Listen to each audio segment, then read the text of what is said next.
Well, speaking of a name, I'm not going to call a lot of people names this week on AEW because they did a good thing. As a matter of fact, I got a phone call, which I wasn't around the phone to actually pick it up because had already put the phone away here in the office, and I'm downstairs and I was getting ready because amazingly enough, watched AEW Dynamite live because of the occasion.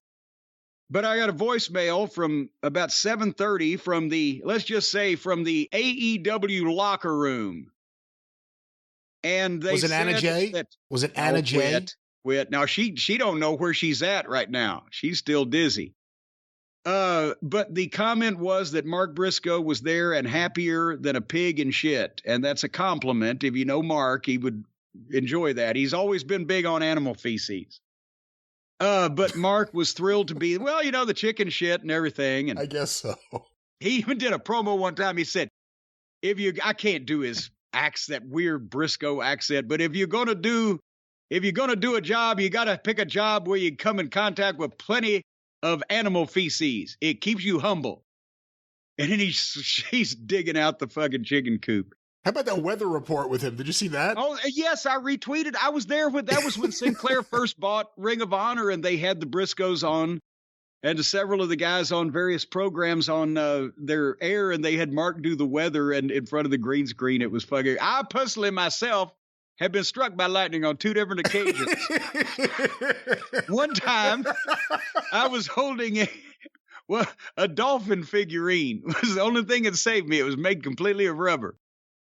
And think it, Mark, who said this? Ian Riccaboni or Caprice, one of the others said it, but Mark has the highest IQ in the Ring of Honor locker room. He's like genius level IQ. It's amazing.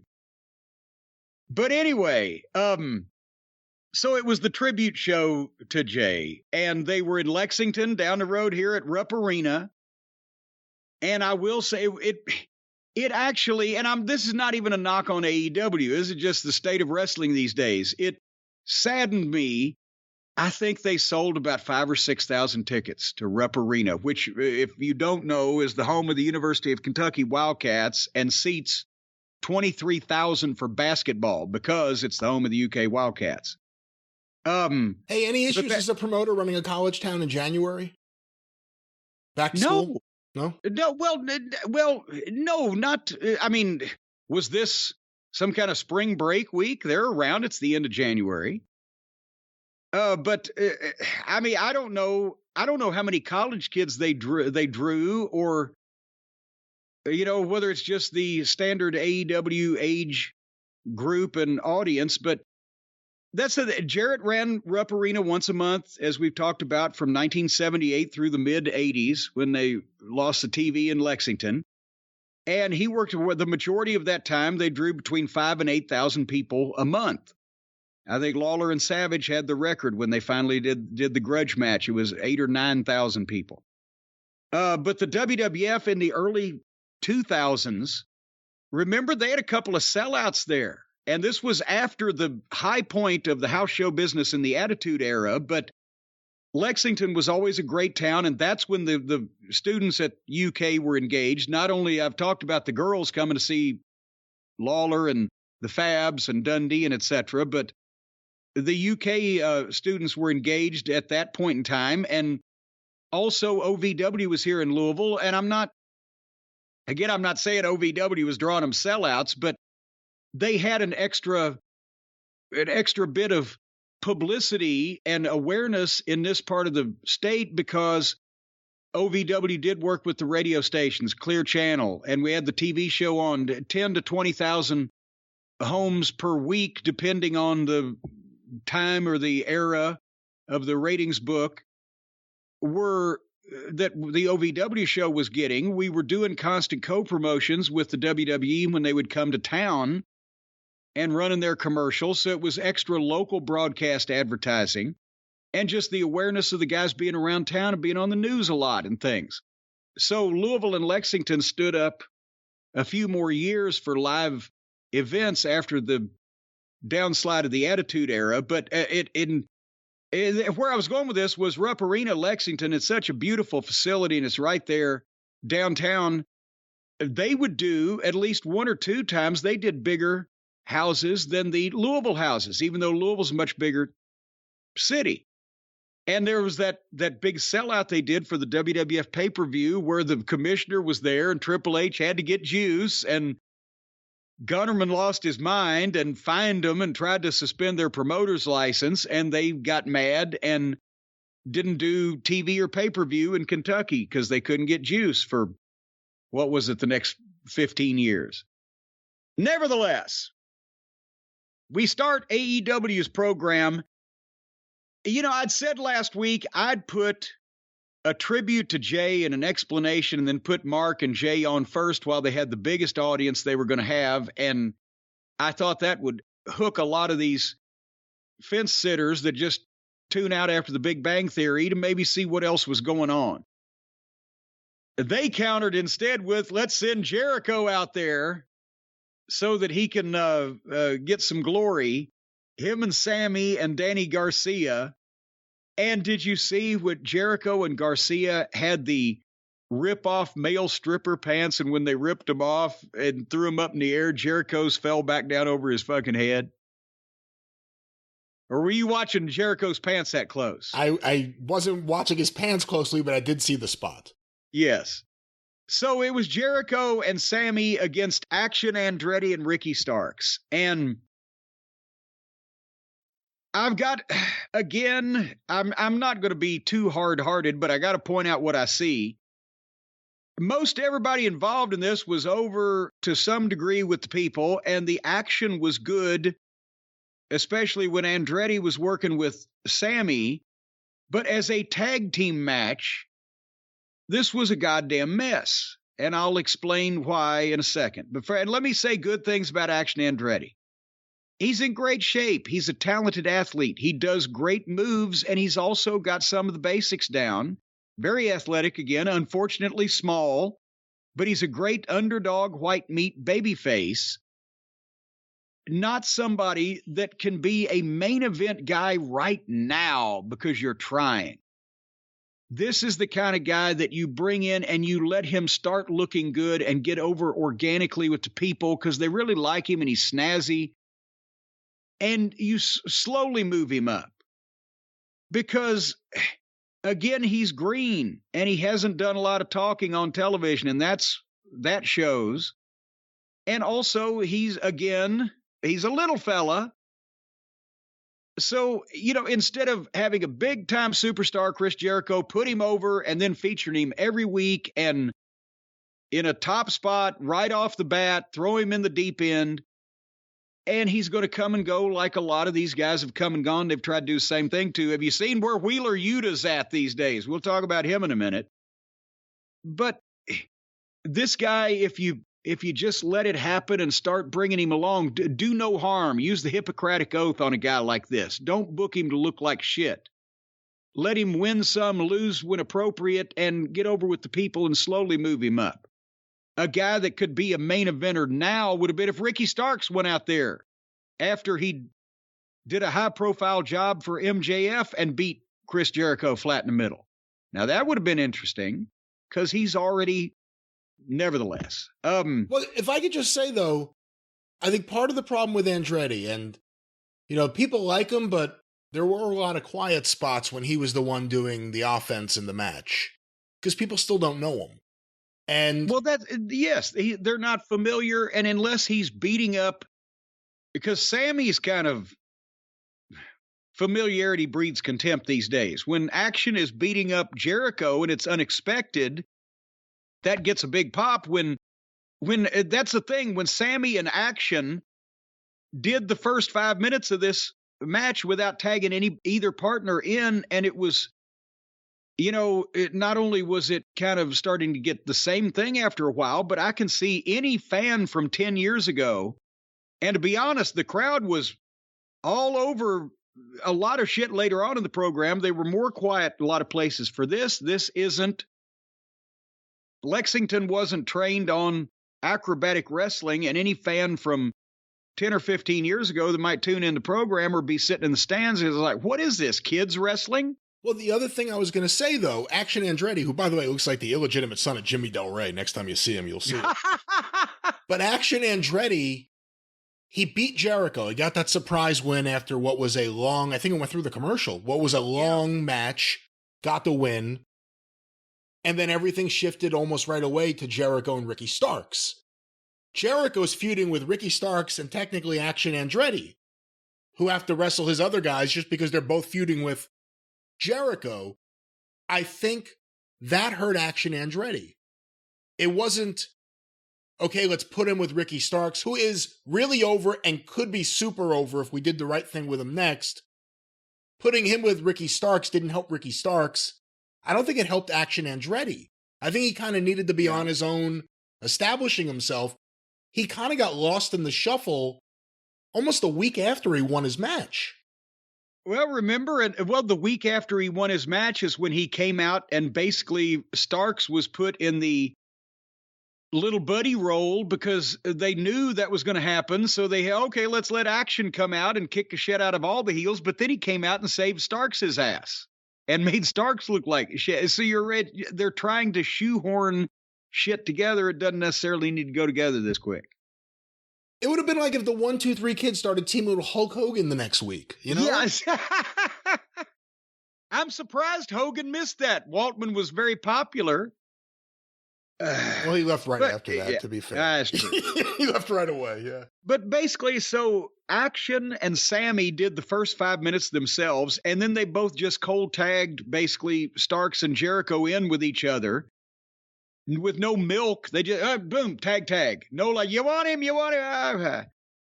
So then they have the face-off, and then they get in a big fight, Jericho and Starks. And then Starks grabs his hand and does the top rope strut walk, where he's holding Jericho's hand and he's strutting on the top rope. But he doesn't see that Sammy, 10 feet in front of him, is climbing to the top rope and fucking cutters him off the top. So they're stopping the baby face because the baby face is a dumb fuck and presented as not keeping his eye on what's going on, rather than he's the victim of a heelish double team from behind. So again, you got first 5 minutes, no tags. Then babyface gets a hot tag, makes a bit of a comeback, and through his own stupidity and not cunning on the part of the heels is cut off. Then they get heat on Starks. And I will say one thing critical, but Ricky Starks takes a slam like a sack of wheat because they did 2 or 3 body slams. Jesus, Ricky, arch your back, look up. But anyway, before Jericho was in, the match was moving. But when Jericho gets in, they start the heat on Starks. It kind of bogged down. Well, then, like I said, it was awkward. They started out with no tags. Then they finish up with tag. Tagged Action Andretti. He makes a comeback, dives on both of them. Starks DDTs Sammy. Action hits a crossbody, 2 count. Then Action and Sammy have a double knockout, and they reach over and simultaneous tags again to fucking Jericho and Starks. And Jericho ducks clothesline, bonks Action off the apron because they bobbled a little bit there. And then they do the running spot, and Starks spears Jericho. Starks power bombs Jericho, 2 count. Then Starks reaches over and tags Action back in. And if you're in a tag team match and you've resorted to where after the comeback you're tagging 2 and 3 more times, you're getting too complicated. So Action misses a moonsault and Jericho tags Sammy back in. And that's why I wrote, I'm lost. They're back and forth. Everybody's doing good stuff. But as a tag team match, this thing's a fucking mess. So then Starks gives Jericho his finisher on the floor. And Andretti was about to beat Sammy in the ring, but Danny Garcia hit Action Andretti with the bat in the head. He hit him in the head with a baseball bat. Kid's 5'6", 160, and being hit in the head with a baseball bat staggered him backwards into Guevara's finish. 1, 2, 3, Jesus H. Christ. Your thoughts? I mean, it was all right. I'm not going to rip on anything. It was all Yeah. right. I think they bungled a lot of stuff with the booking, as I expected with Ricky Starks, but I think, again, other than the fact that he's on the show, you wouldn't think that Action Andretti's a guy who got a big surprise victory, a month and a half ago? He's just another guy doing the moves on the show already, teaming with Ricky Starks, who, again, was super over. He got himself super over, and now he's caught in this web of Jericho. We'll see what the happens. web of Jericho. That's what it is. He's feuding with both guys. It just so happens they have to wrestle the Sammys and the Garcias and the 2.0s and the Hagers, who are doing nothing on this show but hanging out with each other while Jericho feuds with everyone. It's ridiculous, but yeah, I mean, it was an all right match. The crowd was part of the story. They kind of, and again, I didn't even think about the idea that maybe not every crowd is the universal wrestling crowd. Maybe some crowds still, like you said, they're not used to the acrobatics and just popping for each individual. Hey, I'm up here now, and now I'm back down. Yeah, so well, maybe when you think of AEW's never been to Lexington. That was they've never been to the state of Kentucky live. Again, there were no big events in Lexington and Louisville from the WWE for years because of the no blood rule with the commission. OVW and, the Jarrett territory, they certainly didn't feature that kind of wrestling. So it's still a little new, and they obviously got into it by the end of the program, especially with the Briscoe and Lethal match. So they appreciated violence. Maybe it was just these individuals that they weren't necessarily wrapped up in. All right, but right after that match was the Jay Briscoe tribute video. And I mean, just incredible. I don't know what that piece of music was or who was doing it, but it fit perfectly. And they didn't try to go for a greatest hits compilation of all these big moves and, breaking furniture and everything. There was more video of Jay and his family and just Jay himself and Jay with Mark than even wrestling footage, of which there was some. But apparently a guy that had been working with Ring of Honor over however long, that was friends with Jay, had put a lot of time and effort into this video. And it was just, again, a tremendous job. And, the whole thing's so sad, but it was good to see that. And that's where, again, I'm going to acknowledge Tony Khan apparently did.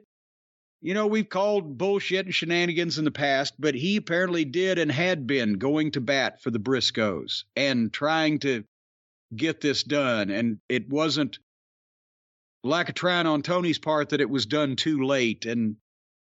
But so we're not going to obviously blister or mess with anybody, Tony or anybody else to company for that anymore. But this was a tremendous piece of video that just, it kind of took 2 minutes to explain or to visually demonstrate how much that Jay meant to people, how much he enjoyed what he did, how his family was always around him and the kids and the whole 9 yards. So obviously everybody that thought that was one of the high points of the program.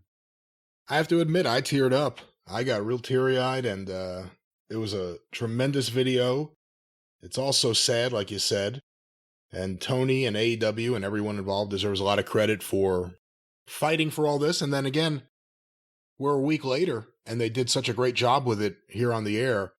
I did want to ask you about another video I saw, because it just made me smile. I had never seen it before. I don't know if it had been out there or if they just released it now. I think it was Matt Taven and Dalton Castle had a 30-foot Jay Briscoe banner that they... Oh, yes. I think they maybe took it from Mexico or something, and they surprised him by hanging it off a balcony, and that was a really cool video to see his reaction to that. Yeah, apparently it was they'd gone to Mexico for one of the big events. This was a few years ago, and one of the advertising banners was like straight up and down about 30 feet tall, and it was a picture of Jay. And I think the story was that Taven bought a suitcase in Mexico to pack that up and bring it to Jay, and they, like you said, unfurled it off a hotel balcony and videoed him seeing it for the first time. But yeah, that's so. Anyway, I mean, where do you start on picking video of these guys? We've talked about how they were just naturals for the camera, but they did a great job here in 2 minutes. And I'll say some more good stuff about somebody for once coming up. The next match was for the TNT title. Darby Allin was staying in his corner against Buddy Matthews with Julia Hart. So Julia was there to offset Sting, I guess, from the House of Black. And by the way, Julia looks incredible. We'll say that again right at the start. And let me give the caveat here. This match is visually ridiculous to begin with, because of the size difference and the physique difference. Darby Allin is good enough. If they worked it smart, you'd believe it. This is what I was jotting down to myself at the start of the match. If they worked it smart, you'd believe it, but they won't, because Darby has no restraint or common sense. And that's pretty much the prophecy came true. And I'm not going to critique the match. At this point, everything Darby does, it's overdone, it's overbooked, it's ridiculous that he can withstand all of this. And he's going to just demolish his body. You could do this in a much more controlled way and get the same point across, and he could be a valued part of the roster for years. But nevertheless, having said that, Buddy is great. This is the first time I've been able to sit and look at him with anybody that remotely resembling a goddamn decent opponent, and without the other members of the group in the way. He's got physique. He's got strength. He can move like a cat. He was really, you could tell he was out there trying to get over because he had a chance to actually do something for once. His shit looked good. Here's the problem. The House of Black, as we've talked about, there's not even debate on this now, is a stinky, rotten fucking gimmick and has been since the start. And Malachi Black, everything he's done has stunk, because it's all a mind game, spooky bullshit instead of just being mean fucking wrestlers. As a name, Buddy Matthews might as well be Nobody Jones. I don't know why that, especially for a guy in a spooky group. I know he couldn't use his previous name, which I believe was Buddy Murphy. But goddamn, this is the... Things will be better once I'm rid of the Murphy part of it. Yeah, let me get rid of Murphy. That was the choice he made. Nobody is developing talent before putting them on television anymore, except the WWE, and they don't develop them. They fucking sanitize them, homogenize them, and pasteurize them.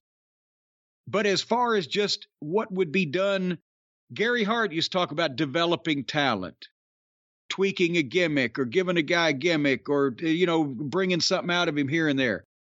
Nobody's doing it now. They go to the indies and the guys come up with their own shit, and then Tony or whatever other Mark is in charge of whatever other company signs the indie darling and puts them on TV exactly like they are. Buddy Matthews is a guy that if you took the human being standing there with that physique and that ability to work and do moves and the athleticism and the strength and etc., and you gave him a name and a decent looking but not far out but cool gimmick, and keep Julia Hart in his fucking corner, then you'd have something and people'd be interested. But instead, it's a goofy name and a goofy group and being booked here, there, hither, and yon with no fucking focus, and nobody's developing the guy. Because, as we've seen, most of these young guys, young green talent, need to be saved from their worst instincts about what their names and gimmicks ought to be. So, anyway, before putting them out there and beating them into black and then deciding, hey, they're good, I'll start using them. Well, you've already beat them into black. Figure this shit out beforehand and have a fucking strategy. I don't remember that I ever changed anybody's name that I had debuted in any company that I was responsible for, except in OVW when it would be decreed from high above, and I would argue and couldn't get out of it. Because once you ever, unless, I'm not talking about the name change like, the guy fucking renounces his country and joins the, foreigners and becomes Crusher Khrushchev, or I'm talking about just changing a guy's name and or gimmick after you've already presented him on your television. That just makes you look like a blithering fucking idiot. If I had a plan for somebody, or if I didn't have a plan for somebody that I even remotely thought I wanted to use, I wouldn't put them on TV until I did. Nevertheless, here we go. The match, the break spot was for no reason. The lights go out. Malachi Black and Brody King appear in the entryway, get in a fight with Sting, and they fight off. And that goes, so we leave going to the break with a major fucking riot on the floor and the match continuing in the ring, and we come back on the other side of the break, and there's two guys in the ring, and the match still going on, and we never heard or saw from the other guys ever again. But the finish was Darby survived everything and won. Does that about sum it up, Brian? Yes. Everything that could possibly be done to a human body, with the exception of one thing that I saw in a German video one time that I won't go into details on, was done to Darby Allin, and then he won. And then Tony Schiavone gets in the ring and does Darby's promo for him. Well, I know you just had that big match over in Japan with you and Sting and Muda against Zabadaba D, and I know that also you're thinking this, and you're doing that, and you're going to be doing this soon. Well, what do you think, Darby? And as he gives him the microphone, boom, Samoa Joe's fucking video pops up on screen, and Joe does a fantastic heel promo on Darby Allin. He sounds like a badass. He looks like a badass. He's got the verbiage. He has bass in his voice. Sounds like a man.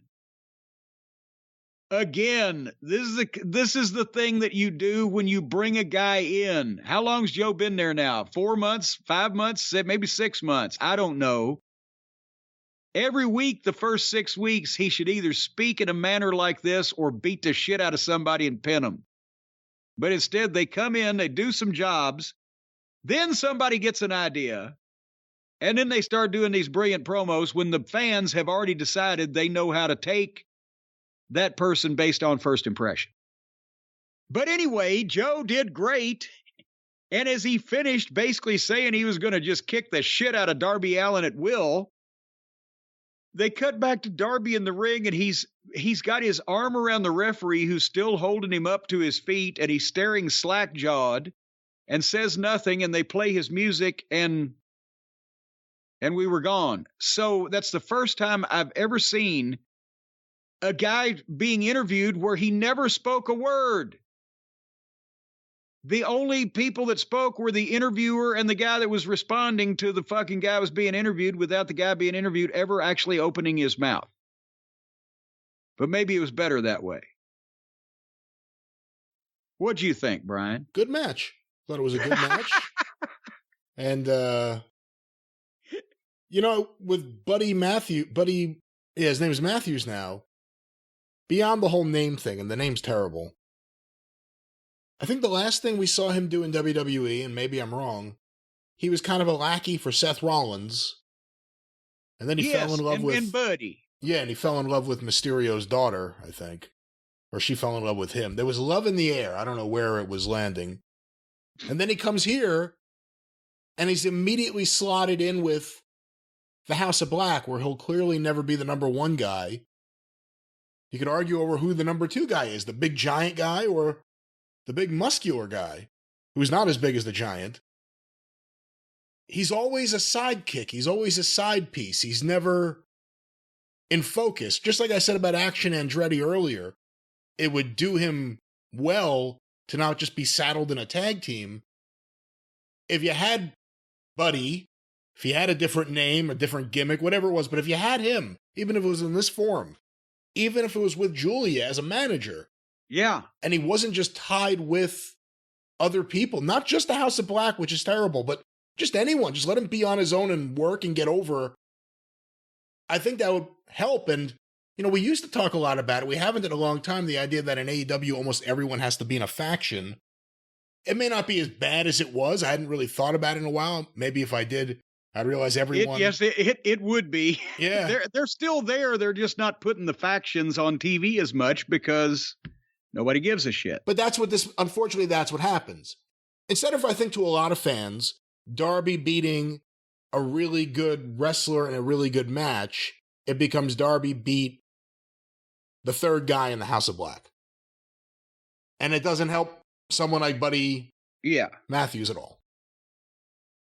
Well, an old buddy of ours, they did a package on Adam Cole. He was just in the ring and doing a voiceover. And I mean, in the ring, just walking around and looking, determined and etc.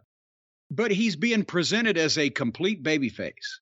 So, which is probably the only thing you can do at this point. He's been hurt legitimately and out for so long. He's going to, they miss him because he's gone away, and they're going to be sympathetic fans I'm talking about because he's been injured for real. So you couldn't do anything else. But what they did next, they could have almost done anything else. Explain to me if you can. When Matt Hardy and the other Page and Stokely and Isaiah Cassidy came out, what was going on between them? You had the show had been going so well up to this point. Yeah, it had been going so well. So Page gets on the microphone. He's mad because they played Hardy's music, but then he says, "I'm just kidding. Me and Matt are okay because we've agreed that I'm the star of this group." And then he says, "Isn't that right, Stokely?" And Stokely tells Isaiah to say that that's right, but Isaiah says, "Oh, hell no," or something to that effect. And then Stokely bitches Isaiah out and calls him a dead ass and tells him put his necklace on him. And Stokely's acting like, is Snoop Dogg? Is that what he was going for with the I don't know. With what? I don't know what you're saying. With the accent or the tone. He's talking like this up there. No, shit, no. I don't know. Is that how Snoop Dogg sounds to you? Well, he was dressed like Snoop Dogg. He was? And he looked like, and Snoop Dogg says that, well, what did he say? Snoop Doggy Dogg's in the house? Or what? I don't fucking know. I'm starting to wonder if you know who Snoop Dogg is. I don't. So, but Isaiah and Stokely are having a comedy argument, and then they play Page's music, and then he goes to the ring, and it's Matt Hardy and the other Page against Hook and Jungle Boy. And so I don't know what the entrance was and why all these people are interacting this way with each other. And I don't know we need to dwell on it too long. But I was watching the show live, so that's when Stace and I went to make popcorn. And can you imagine? How do you think the firm's going so far? Well, we had a really rocky start. It wasn't really working. We've had to retool. We're starting to get somewhere. Big Bill ain't so bad, and Ethan Page, he'd yell at everyone on the mic, and he's not so bad in the ring. Okay, it's starting to go better. How about we give you Matt Hardy and the Remnants of Private Party? Remnants? The Remnant. Where's Mark Quinn? The interesting one. So I don't know. But they did that, and they had that match, and Jungle Boy and Hook won. And then the show was going well, but then it went in the toilet with what we just talked about, and it didn't come out for this. The Guns and the Acclaimed Family Therapy. And they're going to fuck up and kill this, not only the Acclaimed and the whole thing with Billy, but forever pigeonhole his kids as dipshits too if they're not careful. Because they're going to fuck this up because they didn't need...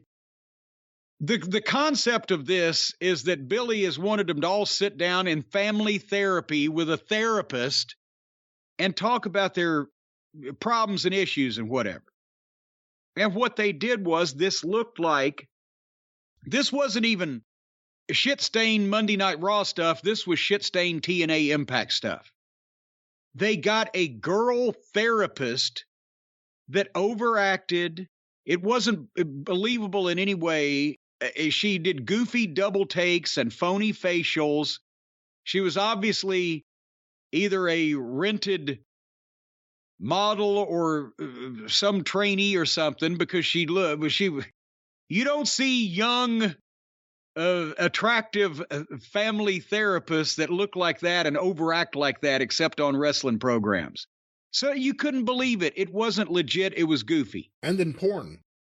And well, there you go. She would have made a great porn therapist. That was exactly what this acting level was about. And it was goofy to do it anyway in this setting. Family therapy. The Gun Boys had good material, but they didn't mean it. They didn't seem comfortable with it, or they should have got another few cracks at it. They were saying some things. Their story was, you were never there for us when we were kids, and now, they're jealous of the acclaim. That's a great thing that you can sink your teeth into, a jealousy between sons and the father who's now associating with the other people, blah, blah, blah. The best one in here was Anthony Bowens. He had some good shit and sounded like he meant it. Poor Max Caster should have gotten a beat because his promo was not good. He needs to rap or rethink this. What I would have done with these same guys, except the therapist, who needed to go back to Pornhub, do this as a sit-down with a real announcer. If it Jim Ross, they were doing sit-downs with him, or Tony, or Taz. Somebody, and a grown adult male that would be sitting in front of it or in the middle of these people, try to air out their grievances, and let the Gun Boys legit dig into Billy a little bit. You weren't there for us. How, when you were on the road with DX and being a big rock star, we were home with Mom. I was 5 years old. I remember you didn't go to my football game. And now you were these fucking whatever, right? And then he could fire back at him that he was out on the road making money to feed them and educate them and give them all the things they had. That's why they're so spoiled now, because he gave them everything they wanted growing up. Yeah, you gave us everything we wanted except your time. And then the Acclaim could jump in and say, we didn't want to take your place. Your jealousy drove your dad away. We wanted to be friends with all of it. They could get some real emotions up in this shiznit, as the kids say. But instead it was scripted and phony and needed to be written and produced. Not even written, but just developed. You don't write this stuff. What would the real argument be in this situation? And they're really the father and real son, so do it. But you produce it and you shoot it better, where it doesn't look like phony entertainment bullshit. And then you'd have something. What'd you think again, Brian? I thought it was terrible. I hate this brand of wrestling skit. I won't even call it wrestling comedy because it was just a skit. In terms of a better way to do it, we saw that video over the summer of the Briscoes and FTR with Caprice Coleman. An adult sitting between them. There was even liquor involved. And they were able to display that they clearly want to kick the crap out of each other, but they're not going to do it here. There are ways to do something like that, as opposed to, again, if it was someone who looked anything like a real therapist would be one thing. This was a bad actress. And she was the most unrealistic part of this completely unrealistic segment. Well, you could tell they didn't do this in one take either. I would have, honestly, if I was the producer, I would have had them sit there until they got it in one take, because this is something that needs to be an argument rather than edited. And what they were doing was they were going to take facial takes from her to cover up edits. And they were, probably saying something like, act shocked. Ooh, or what? You get everybody on the same page. You say, this is what we're going to talk about. Be careful, there's going to be flying potatoes coming verbally. If we think of something that we can say to you, it's going to be sharp. We're going to say it. You have a response, or we'll apologize later, whatever. And then you sit down and you have a fucking argument. But anyway, speaking of arguing, now there's more trouble in paradise. Hangnail Page has now knocked Jon Moxley out once already, like Moxley knocked Hangnail out. And now he wants to knock Moxley out again in his home state of Ohio. He's in the back with Renee Moxley Good. And again, this is, okay, we thought Moxley's switching heel, right? So then Page comes out and he says, yeah, I'm going to see if I can knock Moxley out in his home state next week, Ohio. So he sounds like kind of a prick. And then here comes old Wheelie Useless. And he doesn't speak his promo. He whines his promo. That, I don't know, but it's scripted material and he's whining about it. But he wants to fight Paige on Friday night's Rampage. So now is Yuta a heel? Or are these all just a bunch of backstabbing pricks that just want to knock each other out and we're supposed to cheer for them because they're the baby faces? I can understand, again, Paige and Moxley having the thing, but wouldn't Yuta's deal be going, not to come in and be confrontational and, but to come in and say, hey, I respect you, Paige, but Moxley's my guy. We're in the group, but it's all just, okay, now we're just going to be mad at the other people because the other guy's mad at you. I don't fucking know. We're not going to be behind any of these baby faces before long because they're all going to show they're untrustworthy and nobody can depend on them. But you know what we can depend on, Brian Last?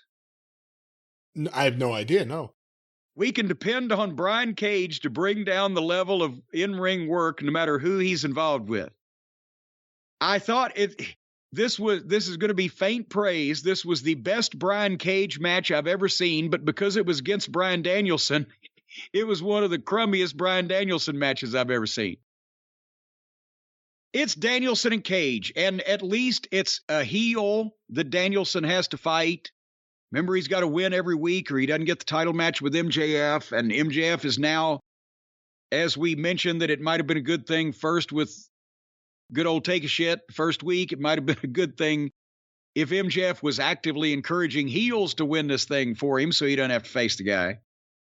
And Prince Nana's there, so you got a manager, even though they haven't utilized Nana. I've never heard him speak yet on any of these programs.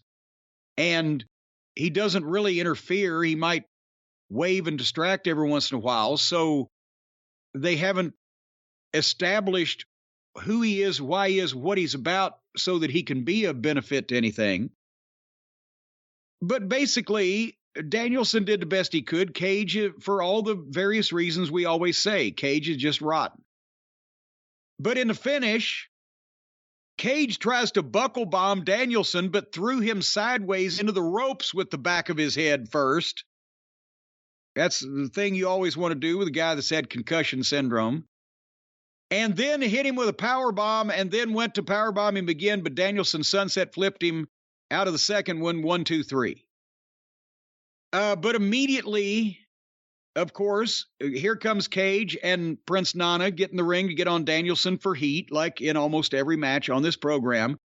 And again, that's another reason why. Who is that guy kicking Bryan Danielson? The commentators say his name is Prince Nana. What's he the prince of? And what the fuck's going on? Can he speak? Is he a mute? Nevertheless, Cage kicks like a girl or Tom McGee. You pick one or the other.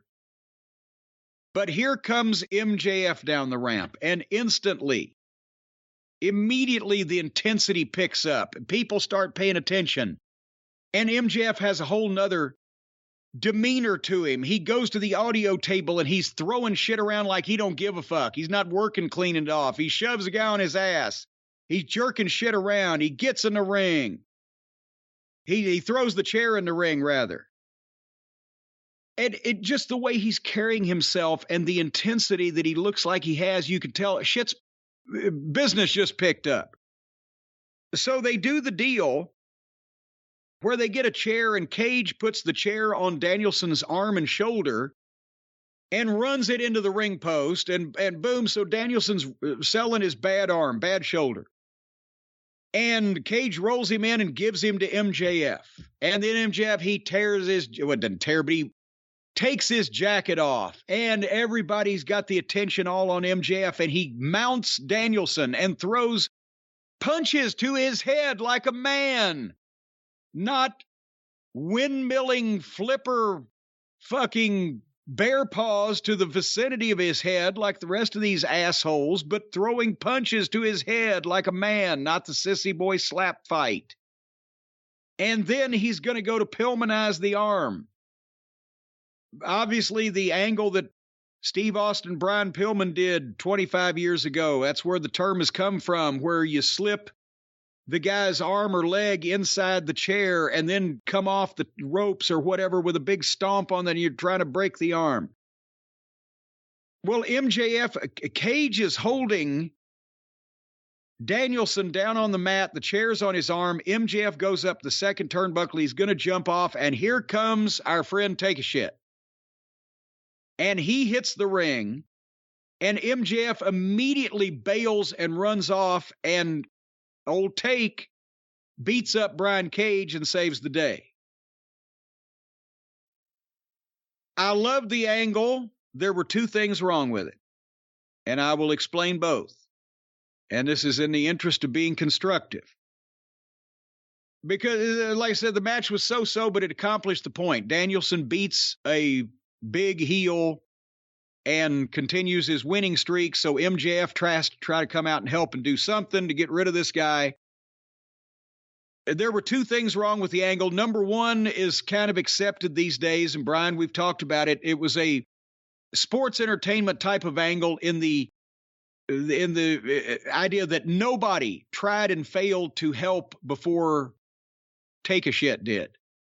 There was no bell ringing. There were no referees or security or job guys. There was no human intervention for quite some time about this heinous attack, or even concern past the announcers before Take a Shit suddenly comes in and makes a save. So not only does it look obviously set up that it would take that long for anybody to come, but also you've lost the ability to build the tension and to build the drama in the building and the scene of chaos, because if your first rescue attempt succeeds, well, that's great. Somebody saved the day, but goddamn, if you've got a guy hanging off a cliff and there's multiple people trying and failing to get him off, to get him back up before somebody does, well, you've increased the tension, right?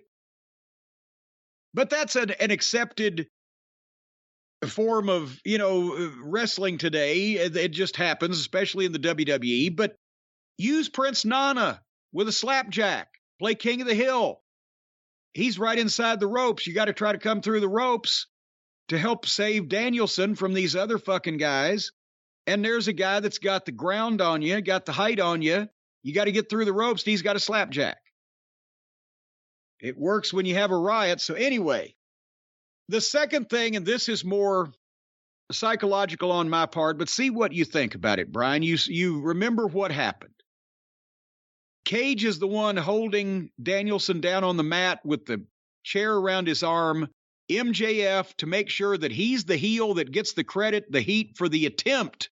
He had the intent, even if he didn't do it. I can hear somebody saying it now. Even if he didn't jump off the ropes, he didn't get a chance to, but he had the intent to. That's why MJF gets that heat, right? That's what some people would say. But he was the first one to run. And therefore, when Take was kicking the shit out of Cage, MJF was already to the entranceway and out of the picture. What about if MJF had put the chair on Danielson's arm and then sent his stooge, Brian Cage, up to the top rope? Say, you're 250 pounds. Jump off the top rope on this fucking chair. I'm paying you. And that means that MJF is the one holding and Cage is the one going to the top. When old Take a Shit runs down the ramp, all he has to do is slide under the bottom rope and stand up to the immediate threat, which is the guy on the top rope, and grab Cage and give him a big slam off the top, throwing him into the middle of the ring, which when fucking MJF sees that happening and sees Cage flying at him, MJF rolls immediately out of the way to the fucking far neutral corner. Cage takes the bump on the other side of Danielson because he's cleared him, and now Take a Shit runs and hits the ropes and does the fucking spot where he ends up knocking Cage out of the ring. Cage takes his big bump to the floor.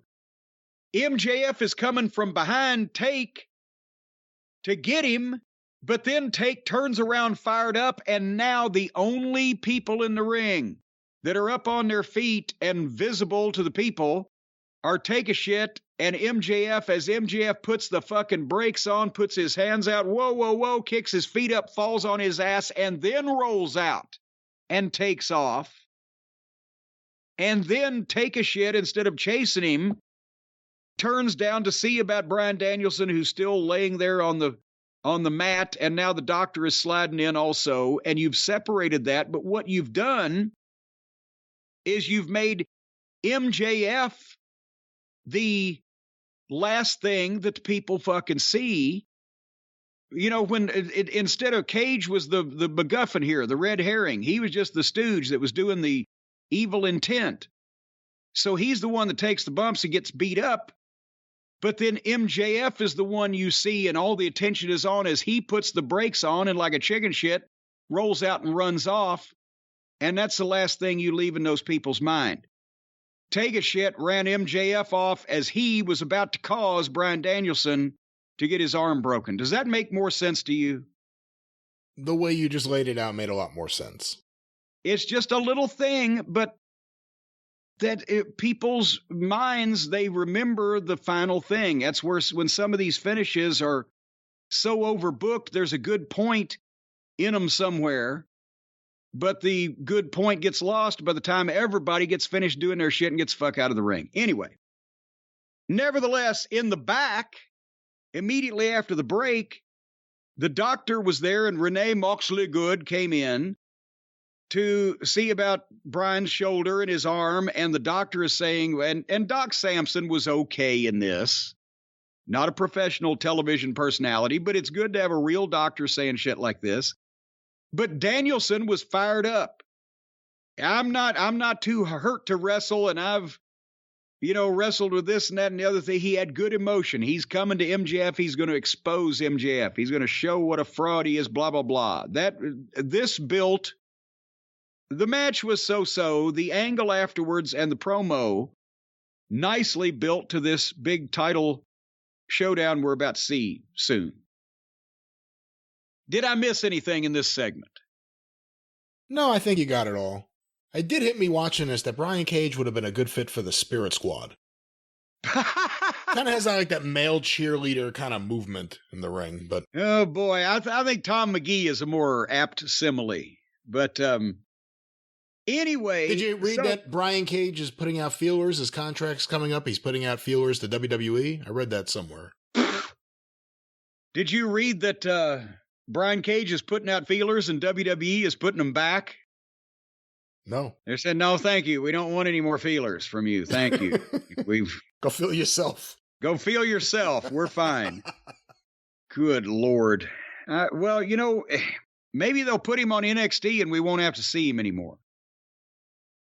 Anyway, speaking of who's the heel and who's the babyface, so now Toni Storm, who 2 weeks ago was a smiling babyface and then was picked by Soraya, the brand new babyface acquisition, to be her partner in the match against the two heels that have now become the babyfaces because they're the homegrown girls. So now Toni Storm is a full-fledged, I guess, a heel biker chick. She came out in leather and studs and a surly expression on her face. Hey, every time she comes out, do you think to yourself, what Heart song is this? And then you realize it's not hard at all. Well, no, it's usually hard whenever I see her come. I said heart. Heart, not I'm hard. Sorry. Okay, I'm Filthy sorry. Mad. Filthy mad. It sounds like hard. And you sounds like, well, thump, right. thump, thump, thump, thump, thump. Is that kind of the tune? Anyway, so Toni is a heel now. Toni Storm and Soraya, their brand new acquisition, is also a heel because they hate the homegrown idiots, quote unquote, homegrown idiots, which is all the AEW girls that have not been on TV, except Toni is wrestling Ruby Soho, who is not a homegrown girl, but she's still a babyface. So they inserted a pre-taped little interview in the box where Ruby says, I'm not homegrown, but they've been great to me, so I take up for them. Am I lying? No, you're not lying. It still doesn't make it less ridiculous.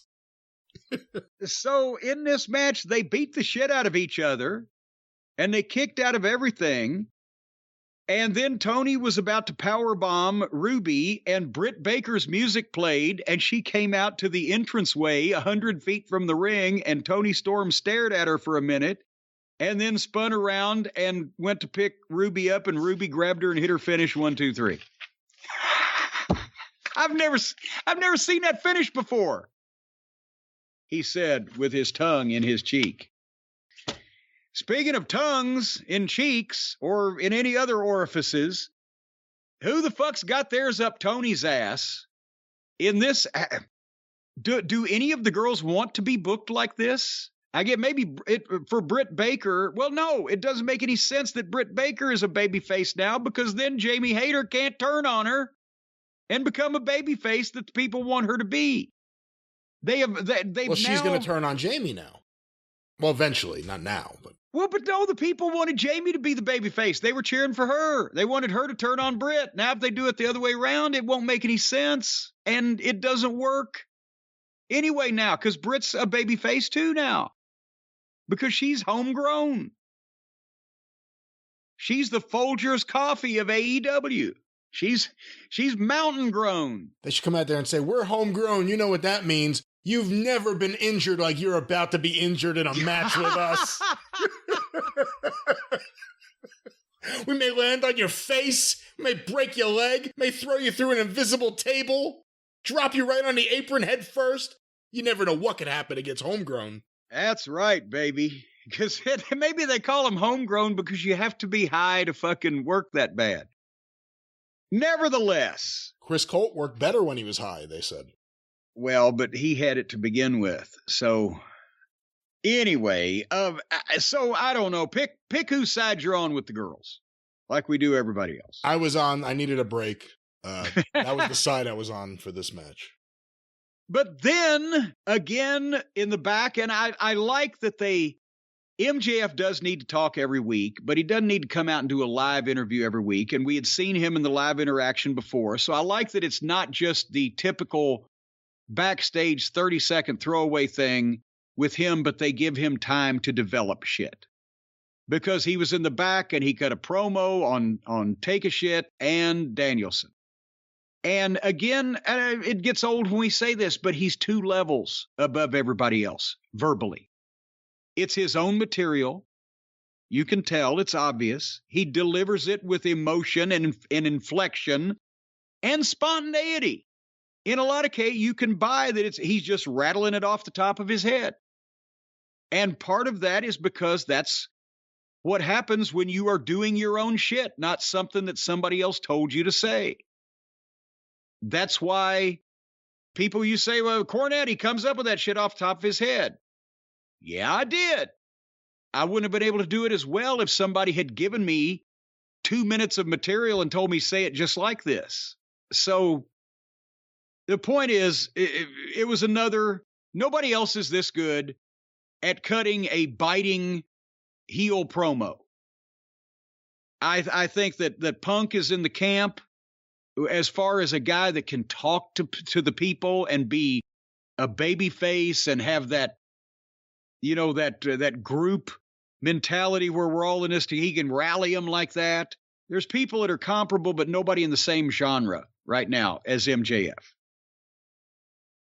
And he called Regal Ellen DeGeneres on meth.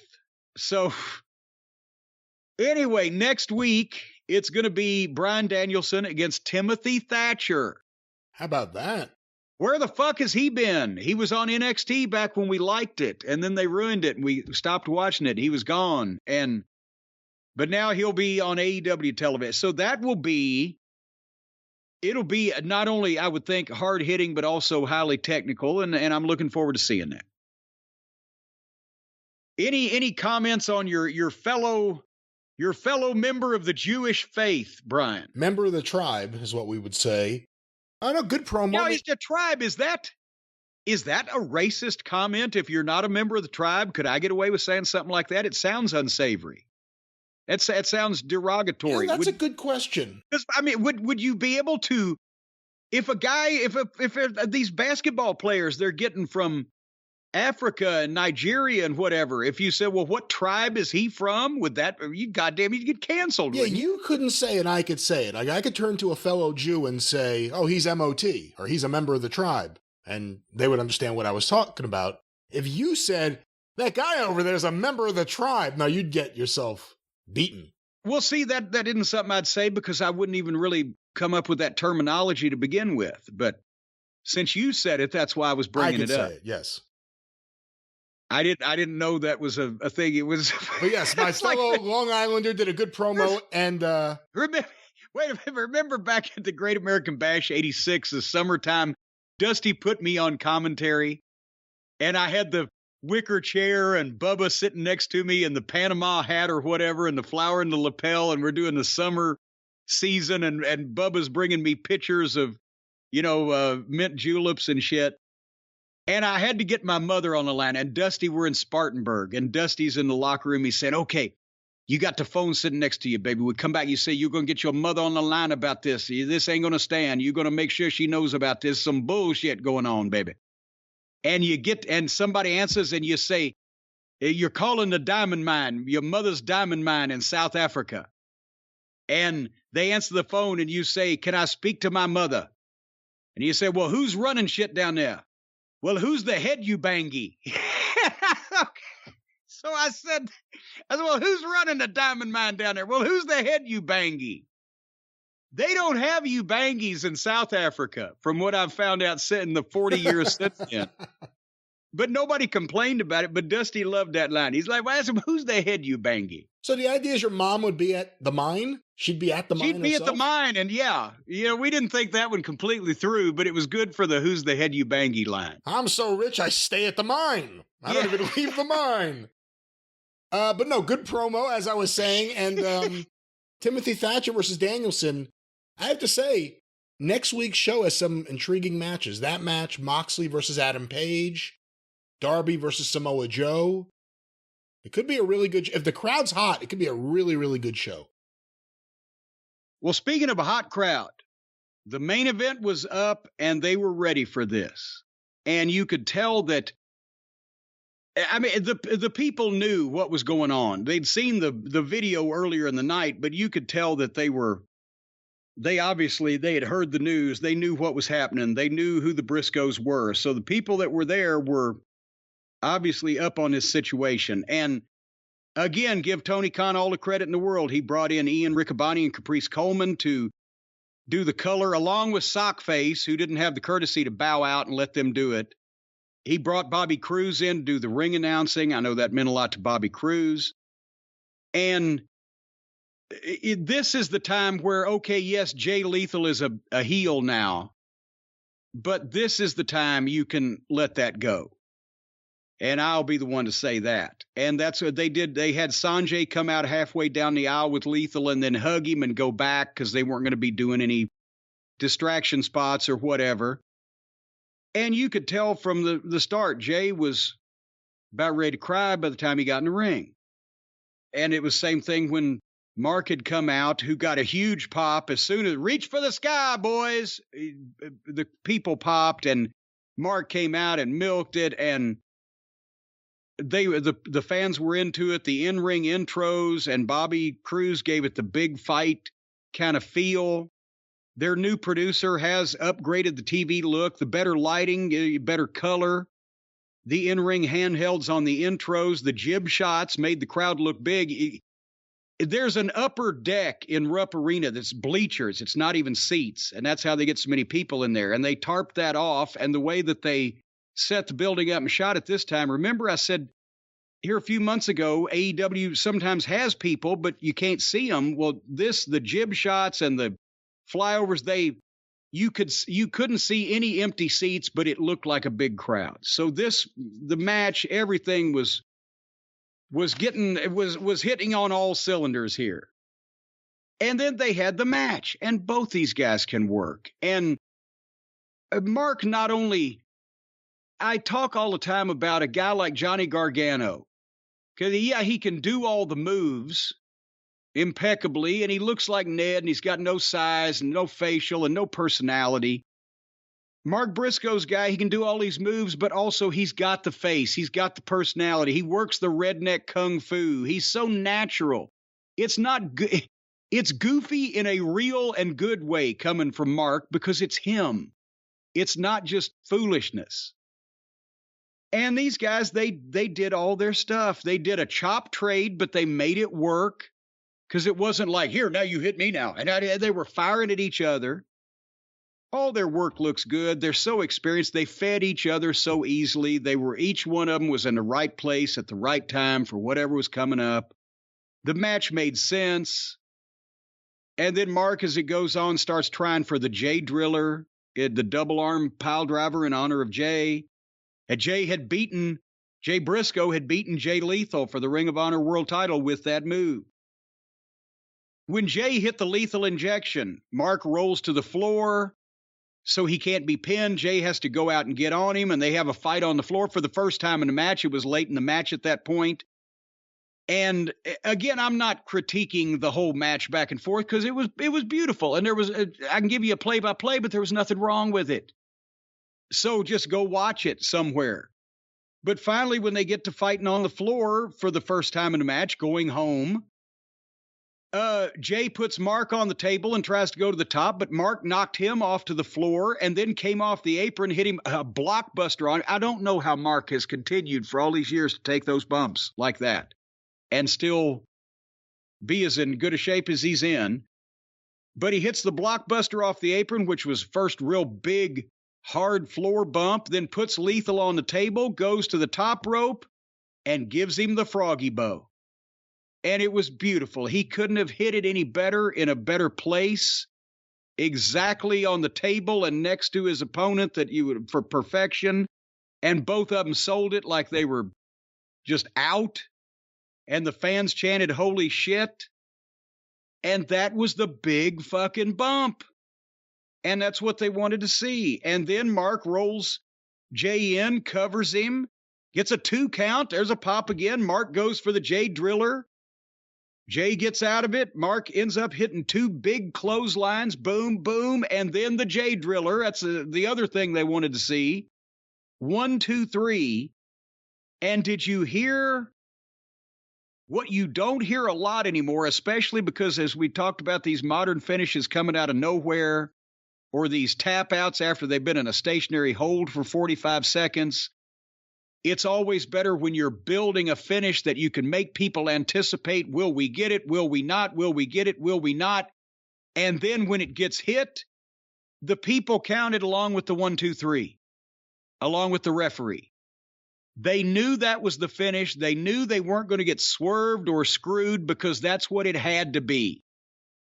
And some other people, some other place may have thought that and said, well, so we'll swerve them, we'll fool them. If he had kicked out of that Jay Driller, I don't care if Mark had immediately then small packaged him or tapped him out or whatever, it would have killed the whole goddamn match. That was the point. That's what they built to, and that's what the people wanted to see. And a lot of times in wrestling, you have to be smart enough to give the people what they want to see, even if everybody knows that's what's going to happen.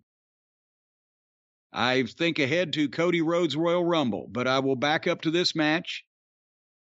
It was perfect. What a pop. The move got a pop. They counted with the 3 count of the referee, and the pin got a pop. And again, Jay was crying, and Mark got down and spoke to Jay's kids and to Jay himself into the floor camera. You could hear it picked up on the microphone, and then hugged Lethal. All the talent came to the stage. The fans were standing up.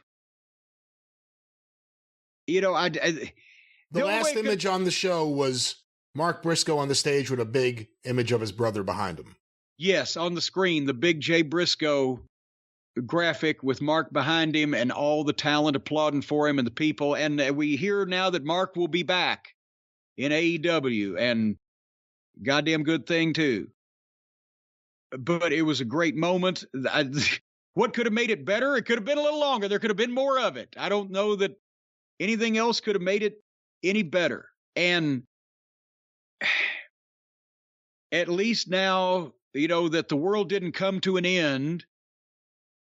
And, because Briscoe was on this television network, we will see him more. And can you imagine? We've talked about, well, they dropped the ball with Brian Pillman Jr. after the Dark Side of the Ring episode on his dad.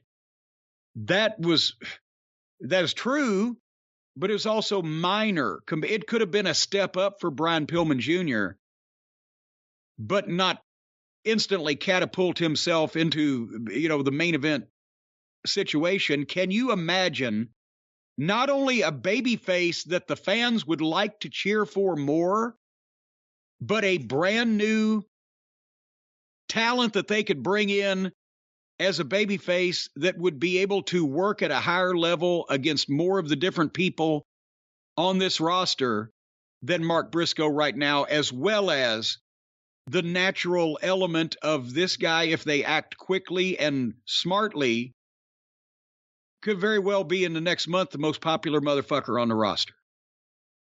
Yeah, I think it could be somewhat similar to like when Eddie Guerrero went to ECW. We didn't know what to expect. He was on his own for the first time in the States, really, that anyone had seen. He'd been part of a pretty notorious tag team just months earlier. And he classed up the place, and it was a nice thing to drop in the middle of that division. It's going to be interesting watching Mark on his own going forward. But I kind of had the same thought you did. If they use this guy right, and with AEW, that always is something you have to say, because things happen. He could be the biggest babyface in that company. And he's so unique. I mean, just the noises he was making during his match. No one else on that show makes any noise except if it's to say, what the move is. They call their spots louder than they make any noises or grunts. I couldn't critique this match in any fair way. I didn't watch it the way I watch a normal match. I was just smiling. I was happy about it. And I think AEW did a fantastic job fighting for the Briscoes, helping the Briscoes, and at the end of the day, getting Mark on this show, knowing Mark will be there going forward, and knowing that the last image on this episode, after all the drama, was Mark Briscoe with all the wrestlers wearing shirts honoring his brother and a big image on the screen of his brother. That was the final image of this episode. It was perfect. And again, if I was Tony Khan, they signed the Briscoes to whatever they signed them for Ring of Honor because they couldn't be in AEW. I would immediately renegotiate that with Mark Briscoe for 3 years and say, Mark, and because he's talked about wanting to take care of the family. Well, let him work for it, but pay him what he's going to be worth. And I say that Mark Briscoe, if used properly with his talent, can be one of the 2 or 3 most popular wrestlers on Tony Khan's roster for the next couple of years. And not just because of the accident with Jay. That may have been the catalyst to get Mark on this television program to begin with, but now due to his own attributes, they're already predisposed to like him because of what's happened. And if he gets to show what he can do, you can't help but like this motherfucker. And he gets over.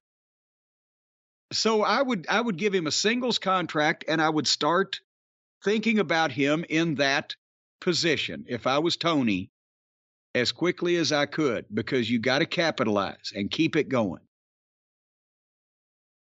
But I heard that a lot of the fans responded to this program, that they were over, their average was over 1 million for the first time since September. And I know nothing about the quarter hours, so my question, I guess, to you is, they did a better total viewership than they have done in the past several months with this advertised main event and tribute to Jay, but putting that match on last, did they do a better job of keeping people to the end from the start as they usually do? Well, the overall number this week was 1,003,000 viewers, the overall average for AEW Dynamite, January 25th, 2023. But what were the quarter hours? We just don't want the superficial information. We want to delve deep. Deep, I say. Quarter 1, 8 o'clock to 8:15, by the way. This is the work of Brandon Thurston of WrestleNomics. 8 o'clock to 8:15. Action Andretti and Ricky Starks versus Chris Jericho and Sammy Guevara 1,126,000 viewers.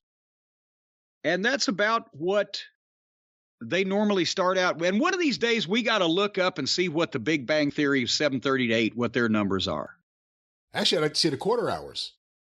Well, they'll only have 2 quarter hours because it's half-hour program. Exactly. But anyway, that's about where they usually start. Quarter 2, 8:15 to 8:30. The finish of the previous tag match, the Jay Briscoe video, Buddy Matthews' entrance, as well as Darby versus Buddy Matthews. 1,003,000. Actually, that's the average of the show. 1,003,000 viewers.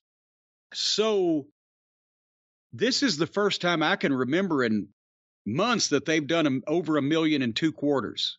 They only lost 23,000 people or 23,000 viewers. 123,000. But last week, wasn't it like 200 or almost? It was a big drop, I think, last week, yeah. Okay, so so they're holding on. Quarter 3, 8:30 to 8:45 p.m. The final 7 minutes of Darby versus Matthews.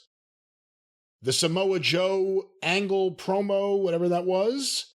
Adam Cole video. The Firm's promo. And the Firm versus Jungle Hook. 1,032,000 viewers. Son of a bitch. So 3 quarters in a row of over 1 million, and they're increasing in only the third quarter hour. This does not happen normally. Quarter 4, 8:45 to 9 p.m. Continuation of the Firm versus Jungle Hook. The Acclaimed and Guns mediation session. Ooh. The Hangman Adam Page promo and confrontation with Wheeler Yuta. Ooh. 962,000 viewers. Well, not as bad as I was afraid. So about 60, let's say 38, about 70,000 viewers down.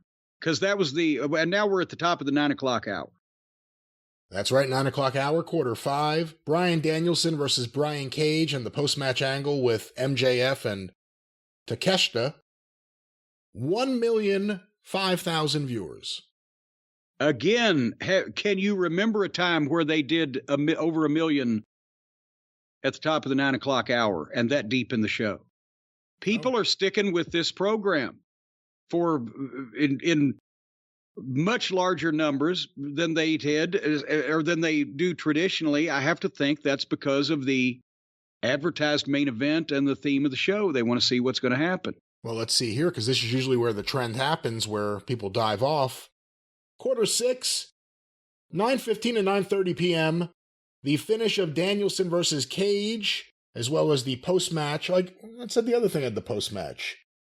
I guess more post-match fun here. More post-match. As well as Danielson's backstage promo and the beginning of Ruby Soho versus Toni Storm. 947,000 viewers. Quarter 7. The final 3 minutes of Ruby Soho versus Toni Storm, MJF's backstage promo, the Timothy Thatcher announcement, and the Jamie Hayter video, 957,000 viewers. That's the biggest number that late in the program that we've seen. And finally, the final quarter, 9:45 to 10 p.m., Jay Lethal versus Mark Briscoe, 991,000 viewers. Wow. And they brought 34,000 back. So if you take out the first 15 minutes, because the Big Bang hangers on, and say that the show started at 8:15, they had 1,003,000. And an hour and 45 minutes later, they have only lost 12,000 of those. That is unheard of for AEW. Every week we do this, and they lose 25-30% of their audience they start with by the end of the goddamn show. In this case, they only lost from the start of the thing with the Big Bang holdovers. They only lost 135,000 viewers out of starting with 1.1 million. That's a little over 10%. That is massively better. And they've never had, I can't remember they had 4 million people quarters. the first 3 and number 5. And when's the last time? Definitely before they started putting the Twinkle Toes and the Buckaroos in the main event spot, the last time that the last 15 minutes actually gained more viewers than the previous 2 quarters had and was comparable with the start of the 9 o'clock hour. People stayed. They wanted to see the whole show. They didn't want to miss anything because they wanted to hear about Jay. Everybody else on this program, for good, bad, or indifferent, is on the program on a regular basis, and this doesn't happen. But they stuck around to see Mark and Jay and anything to do with Jay Briscoe. Well, it'll be interesting to see how many come back. Like we said earlier, a big show next week, 3 big matches at least that I could think of. But that's AEW Dynamite. Unexpected goodness. We don't normally get unexpected goodness from our Wednesday night AEW, but in this case we did. And, you know, unexpected goodness is a thing you always want to have, Brian. No matter what's going on in your life, you want good things to happen unexpectedly. You want good news that you hear on the phone or on the news. You want good things to be delivered to your home that give you a smile and make you happy. And you weren't expecting it that day. It just showed up. It was unexpected goodness. It was even awesome. Maybe you could term it that way.